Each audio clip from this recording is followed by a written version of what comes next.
Big, powerful and capable. That's the premise for BMW's highly successful X5 SUV, which launches in Australia in its third generation this week. We've come to New Zealand's North Island to see whether it still sits atop the heap.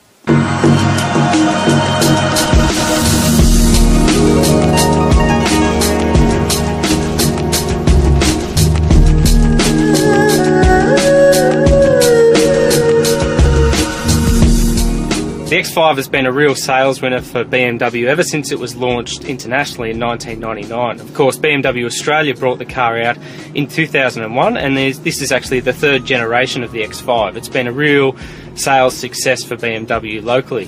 The changes made to this car are more about small tweaks and modifications here and there, rather than wholesale changes. The biggest change to the third generation model comes in the form of a new base model offering, the S-Drive 25D. Priced from $82,900, the new rear-wheel drive iteration will be available in Australia from February. As for the rest of the range, there are subtle mechanical and visual changes which stay true to the X5 formula. We sampled the mid-spec 30D, the twin-turbo V8 50i and the triple-turbo diesel M50D, and all proved to be surprisingly agile despite their large size.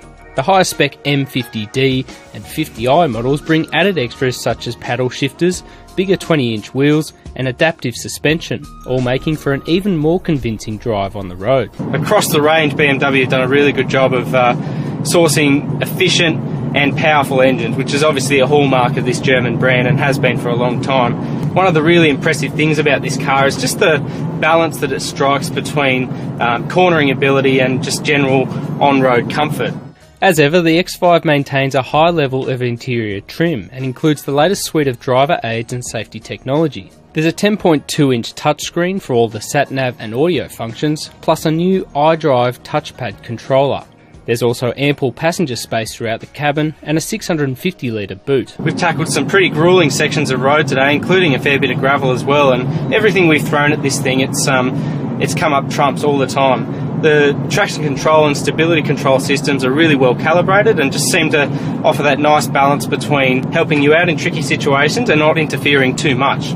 The steering on the X5 is light, and while it doesn't offer as much feedback as some other comparative models, it's definitely user-friendly, especially for a big rig like this. And that, coupled with technologies like the 360-degree camera and the front and rear cameras as well, makes navigating tight spaces a breeze. Dubbed the original sports activity vehicle, the X5 retains a good amount of versatility away from tarred surfaces. While most of the X5 lineup retains its full driving ability, the truth is that only 3% of buyers, according to BMW, actually take this thing off the beaten track. And while it doesn't have a low-range transfer case or some of the other new technologies around, it still retains some of the basic full drive features like a hill descent control function and some other quirky little tricks that do come in handy if you're going to take it off-road. There's a familiar feel about the updated X5. It retains a high level of luxury appeal, but with some minor improvements over its predecessor. And ultimately, those modest updates make the latest X5 the best one yet.